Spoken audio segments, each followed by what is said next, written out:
जय माता दी दोस्तों, जैसा कि आप सभी जानते हैं कि नवरात्रि माता के आज से शुरू हो गए हैं।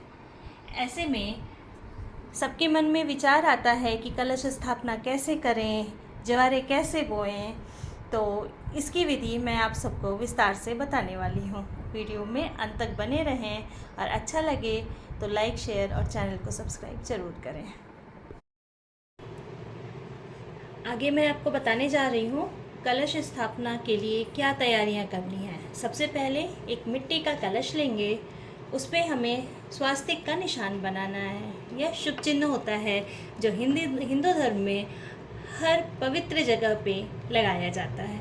इसको बनाने के लिए करना क्या है, सिंदूर लेंगे थोड़ा, उसमें थोड़ा सा घी डालेंगे और उसका एकदम बढ़िया सा एक लेप सा तैयार करेंगे, जिससे हम आसानी से स्वास्तिक का चिन्ह बना सकें और वो मिटे नहीं।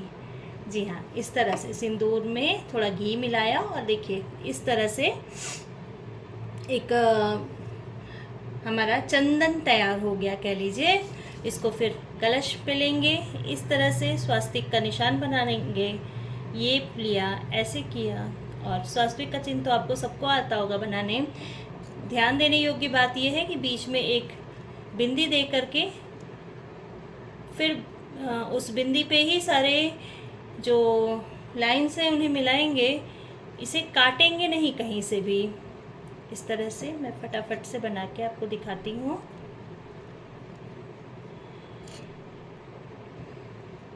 ये देखिए, इस तरह से कलश पे बनाएंगे स्वास्तिक का चिन्ह। ये शायद मैंने पलट के रखा है, फ्रंट कैमरा है मेरा, तो आपको इसमें पलट के दिख रहा है।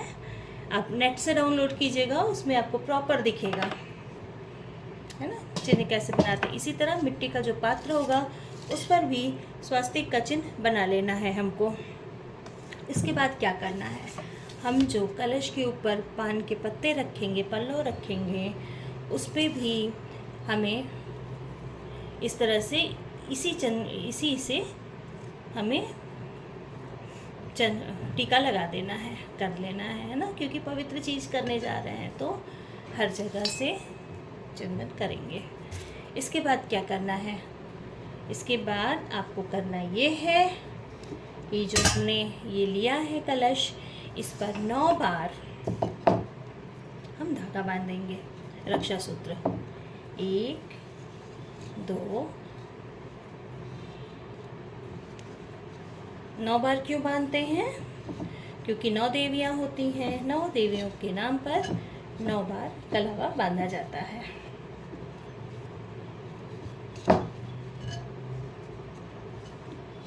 छः, 7, 8 और 9। जी, इस तरह से कलावा बांधिए। बहुत से लोगों का ये सवाल होता है कि फिर इस कलावा का नवरात्रि ख़त्म होने के बाद हम क्या करें। भाई करना क्या है, कलश से हटाकर निकाल कर अपने हाथों पर बांधिए, अपने परिजनों के हाथों पर बांधिए। इससे ज़्यादा शक्ति और हमें कहाँ मिल सकती है, इससे ज़्यादा रक्षा हमारी कौन कर सकता है। ये देखिए, इस तरह से कलश के मुख पर कलावा जरूर बांधें। ठीक। अगली बात, नारियल। नारियल में कन्फ्यूजन क्या होती है, नारियल के मुख को लेकर के देखिए, जहाँ से तोड़ा जाए वही उसका मुख होता है। ये नहीं होता है, यहाँ जहाँ से तोड़ा जाता है ये मुख होता है। अभी इस पे भी चुंदरी बांधते हैं। यही मुख, जी हाँ, पूजा करते समय अपनी तरफ होना चाहिए। ठीक, बहुत लोग इधर मुख करते हैं, ऐसा नहीं करना है। कलश पर रखने के बाद ये चीज़ अपनी तरफ होनी चाहिए, मुख हमारी तरफ, पूजा करने वाले की तरफ होना चाहिए। अभी चुंदरी लिया और नारियल पे ऐसे बांधना है हमें, ये फोल्ड किया, और चुंदरी को भी, इस पे भी हमें रक्षा सूत्र 9 बार बांधना है। जी, तो वीडियो ज़्यादा बड़ा ना हो इसके लिए मैंने ये बांध के रखा हुआ है। ये देखिए, इस तरह से। अभी क्या करना है, कलश हमारा बन गया, नारियल हमारा तैयार है। ठीक, अभी क्या करना है, अभी हमें कलश में जल भरना है। जल भरने में क्या कन्फ्यूज़न होती है, जल भर के चीज़ें डाल के फिर गंगा जल डाला जाता है, ऐसा किया जाता है। जब मन हुआ जो चीज़ हुआ वो डाला, ऐसा नहीं करते हैं। देखिए, हमेशा गंगा जल में जल मिलाते हैं तो ही वह शुद्ध होता है। ये हमारा गंगा जल है।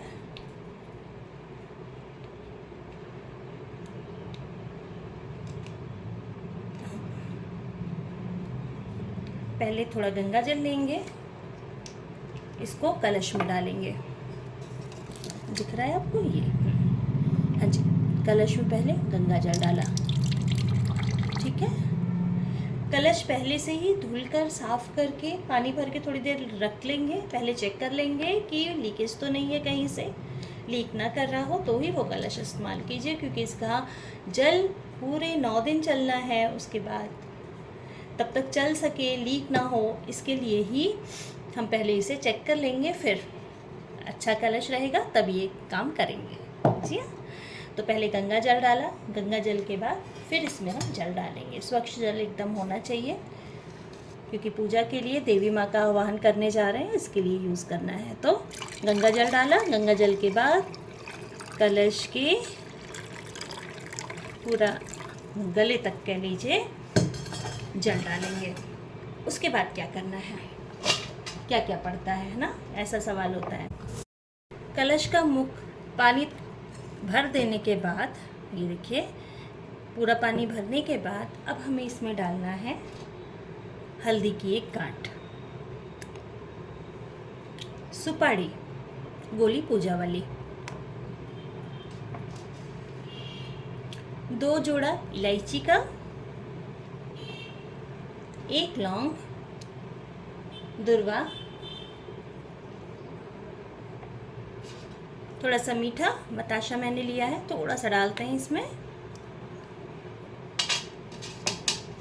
1 सिक्का। पहले के समय में सोने या चांदी के सिक्के डाले जाते थे, सोने के सिक्के चलते थे, तो अभी तो इतना नहीं हो पाता है। तो मैं कोशिश मेरी रहती है कि मैं पीला सिक्का डालूं, पीला जैसे 10 या 5 का, इस तरह का जो थोड़ा सा येलोइश रहता है, ये सिक्का मैं डालती हूँ। थोड़ा सा इत्र भी डालेंगे। इस बार नवरात्रि पे कह रहे हैं कि कलश में इत्र डालना भी शुभ है, तो थोड़ा सा मैं इत्र भी इसमें डाल रही हूँ।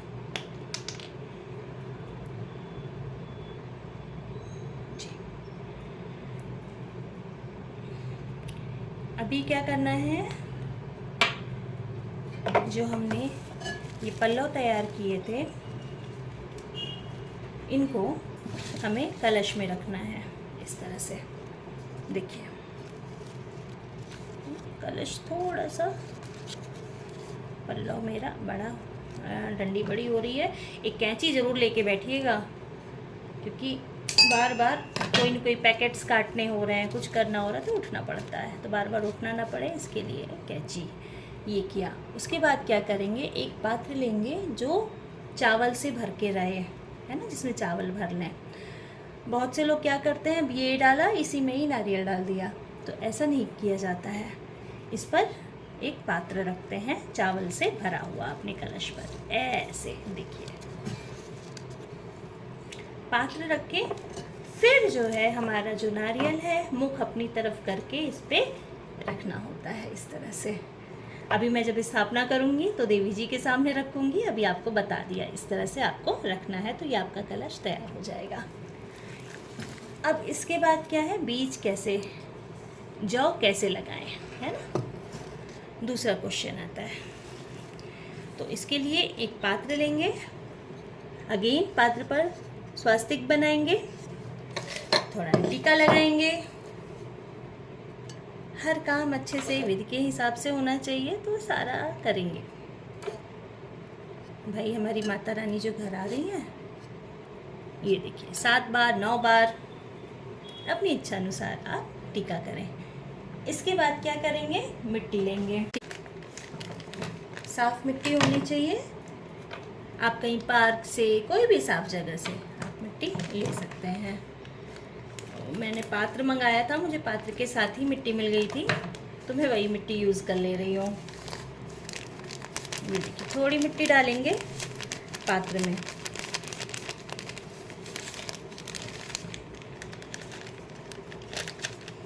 अभी क्या किया था, मैंने कल ही जौ भिगाने को रख दिए थे और सुबह ये हो गए हैं अच्छे से,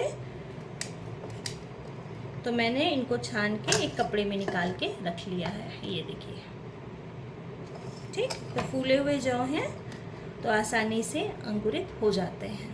तो माता की कृपा आपको आसानी से मिल सकती है। अभी क्या करेंगे, थोड़ा मिट्टी डाला, मिट्टी में जौ इस तरह से, ये देख सकते होंगे ये, ठीक है। मिट्टी में जौ लेके मिला दिया, ठीक, यूँ मिलाया, फिर थोड़ी मिट्टी,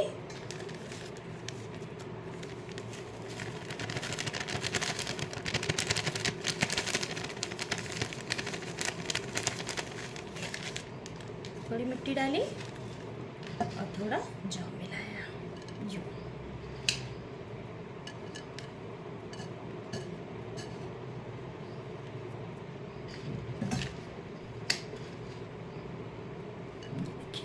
इस तरह से बाद में थोड़ा सा ऊपर ऐसे छिड़क देंगे जौ।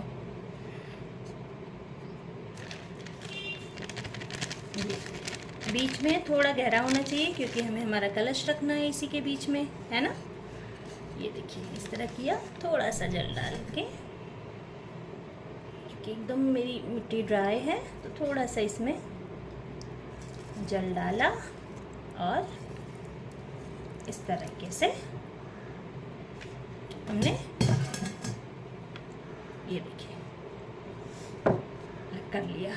इसके ऊपर बीच में यूं कलश रखेंगे, ठीक, इस तरह से यहाँ पे ऐसे कलश रहेगा, ठीक है। ऐसे रख करके ऊपर नारियल रख करके और हमारा कलश और बीज जौ बोना दोनों काम हो गया इस तरह से। तो हमेशा ये माता रानी के दाहिनी तरफ होना चाहिए, जो कलश है माता रानी के दाहिनी तरफ, और जो अखंड ज्योति जलाते हैं वो माता रानी के बाईं तरफ होना चाहिए। तो ये मैंने आपको पूरी विधि बता दी, कैसे कलश बनाएं, क्या क्या करना चाहिए, जवारे कैसे बोने चाहिए, ये सारा मैंने आपको बता दिया विस्तार से। जानकारी अच्छी लगी हो तो चैनल को सब्सक्राइब करें, वीडियो को लाइक करें, शेयर करें, और कुछ और जानकारी चाहिए हो तो नीचे कमेंट में बोलें, मैं उसका भी वीडियो बना के आपको दूँगी। Thank you.